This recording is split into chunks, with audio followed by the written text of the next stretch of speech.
Selamat pagi adik-adik, gimana kabarnya? Semoga semua dalam keadaan sehat. Kita jumpa lagi dalam sekolah minggu pada pagi hari ini.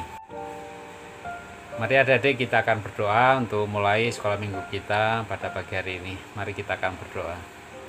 Tuhan Yesus, terima kasih Engkau sudah memberkati kami dengan kesehatan pada pagi hari ini. Tuhan, kami bersama-sama akan belajar mengenai baptisan. Biarlah Engkau akan berkati kami supaya kami dapat mengerti setiap apa yang Engkau sampaikan pada pagi hari ini.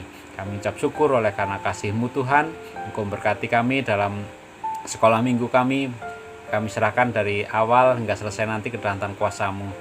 Berkati supaya Engkau akan menolong untuk hamba-Mu ataupun Tante Morin yang akan menyampaikan kebenaran firman Tuhan, supaya Engkau akan berkati, supaya kami dapat mengerti setiap apa yang Engkau sampaikan pada pagi hari ini. Terima kasih Tuhan Yesus, ke dalam tangan kuasa-Mu kami sungguh ucap syukur dan kami menyerahkan doa ini. Amin.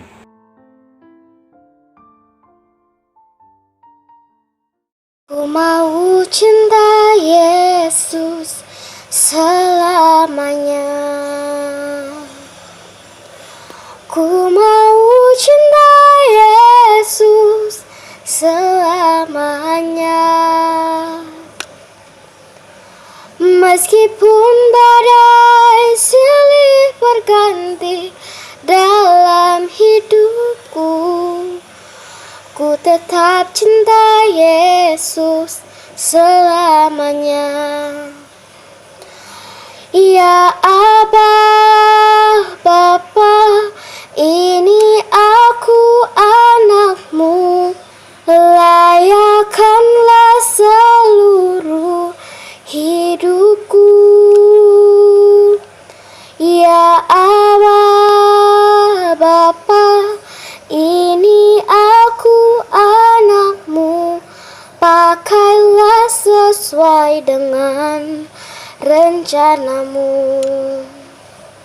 Ya Aba, Bapa, ini aku anak-Mu, layakkanlah seluruh hidupku.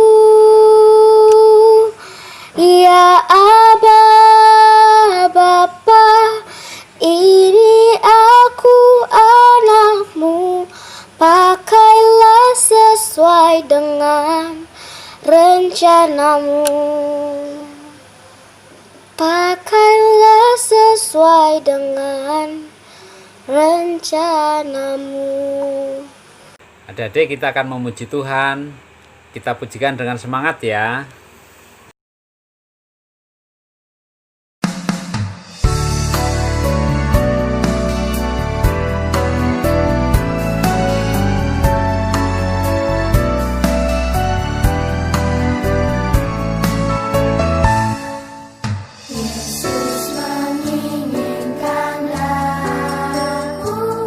Bersinar baginya.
Teman-teman, mari kita membaca Alkitab dari Kisah Para Rasul 8 ayat 26 sampai 28. Sida-sida dari tanah Ethiopia.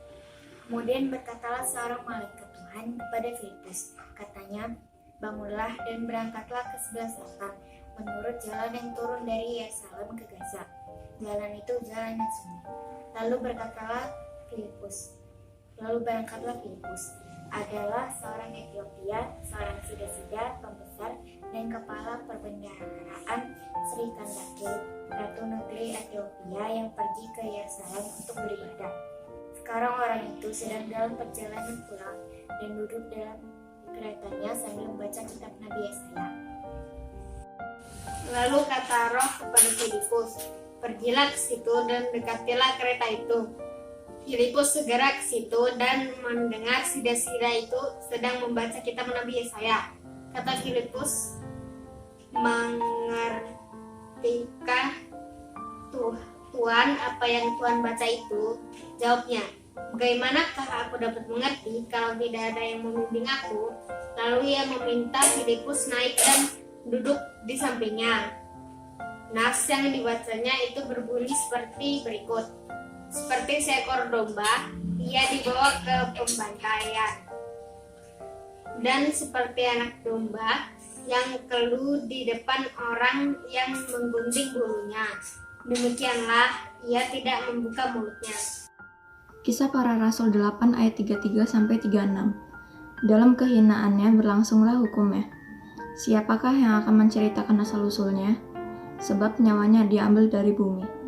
Maka kata sida-sida itu kepada Filipus, aku bertanya kepadamu, tentang siapakah Nabi berkata demikian, tentang dirinya sendiri atau tentang orang lain? Maka mulailah Filipus berbicara dan bertolak dari nas itu. Ia memberitakan Injil Yesus kepadanya. Mereka melanjutkan perjalanan mereka dan tiba di suatu tempat yang ada air. Lalu kata sida-sida itu, lihat, di situ ada air. Apakah halangannya jika aku dibaptis? Kisah Para Rasul 8 ayat 37 sampai 40. Sahut Filipus, jika Tuhan percaya dengan segenap hati, boleh. Jawabnya, aku percaya bahwa Yesus Kristus adalah anak Allah. Lalu orang Ethiopia itu menyuruh menghentikan kereta itu, dan keduanya turun ke dalam air, baik Filipus maupun sida-sida itu. Dan Filipus membaptis dia. Dan setelah mereka keluar dari air, Roh Tuhan tiba-tiba melarikan Filipus dan sida-sida itu tidak melihatnya lagi. Ia meneruskan perjalanannya dengan sukacita. Tetapi ternyata Filipus ada di Asdod. Ia berjalan melalui daerah itu dan memberitakan Injil di semua kota sampai ia tiba di Kaisarea. Selamat pagi adik-adik, apa kabarnya? Tentu dengan penuh sukacita hari ini kita boleh bersama-sama belajar kembali di dalam sekolah minggu. Hari ini kita sampai pada pelajaran ke-7 dengan judul Kebanggaan Dibaptis Selam. Kita ingat, di gereja kita ada 2 upacara agung di dalam gereja kita. Yang pertama adalah pembaptisan dan yang kedua adalah perjamuan Tuhan. Adik-adik, mari kita melihat makna baptisan. Baptisan secara selam melambangkan identitas orang percaya baru dengan kematian dan kebangkitan Yesus Kristus. Dalam baptisan selam terkandung makna penguburan atau kematian akan dosa. Nah, ini dilambangkan dengan seseorang yang dibenamkan ke dalam air. Dan kebangkitan atau hidup baru. Kebangkitan dan hidup baru dilambangkan dengan seseorang yang telah diangkat keluar dari air. Kita dapat melihat di dalam Matius pasal 3 ayat 16, di sana ada satu peristiwa di mana Tuhan Yesus menjadi contoh yang sempurna ketika dia memberikan dirinya untuk dibaptis. Dia masuk ke dalam sungai Yordan dan dia diselamkan, lalu bangun dan bangkit, dan di situ Tuhan Allah sungguh-sungguh berkenan kepadanya. Saat Tuhan Yesus keluar dari air, apa yang terjadi saat itu? Langit terbuka dan ia melihat Roh Allah seperti burung merpati yang turun ke atasnya. Dan Tuhan Allah membuktikan keperkenanan Tuhan Allah kepada Yesus. Ada lagi cerita yang lain. Tidak hanya Tuhan Yesus saja yang dibaptis secara selam. Ada juga seorang Filipus, ya, di dalam Kisah Para Rasul 8 ayat 38 sampai 39. Di situ menceritakan bahwa Filipus bertemu dengan Sida-Sida yang dari Ethiopia. Nah, saat itu mereka sedang berada di dalam kereta. Filipus berkata, "Apakah kau mengerti apa yang engkau baca?" Sida-Sida itu berkata, "Bagaimana aku dapat mengerti? Kalau tidak ada yang dapat menjelaskan kepadaku. Dapatkah engkau menolong untuk menjelaskan kepada kami?" Tentu saja, kesempatan itu tidak akan disia-siakan oleh Filipus. Dia mengambil kesempatan itu, dia menjelaskan apa yang menjadi pertanyaannya, dia menjelaskan, memberitakan kabar baik kepada mereka. Dan saat itu tentu saja mereka tidak menunda-nunda lagi. Mereka mengerti bahwa pembaptisan adalah lambang seseorang hidup baru. Dan ketika mereka lewat, di situ ada air, mereka turun dan minta dibaptis. Bagaimana cara baptisnya? Tentu mereka sama, menggunakan baptis dengan cara selam. Sama, mereka masukkan ke dalam air, lalu bangkit. Nah, adik-adik, bila adik-adik ada yang sudah percaya kepada Tuhan Yesus dan mengambil keputusan, dan tentunya siap untuk dibaptis, jangan ragu-ragu. Datanglah kepada Pak Pendeta. Dan ingat, baptisan di gereja kita adalah baptis selam, sesuai dengan teladan Kristus. Adik-adik, mari kita akan membaca ayat hafalan kita pada pagi hari ini yang diambil dari Kisah Para Rasul 8 ayat 38. Mari kita akan baca bersama-sama. 1, 2, 3.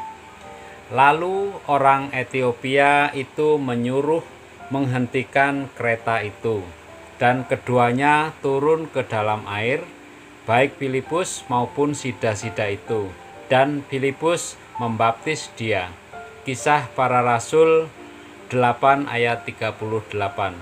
Kita ulangi sekali lagi ya.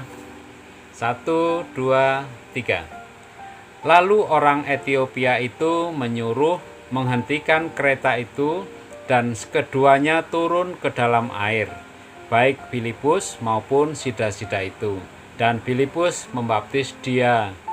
Kisah Para Rasul 8 ayat 38. Adik-adik, sekolah minggu kita telah usai.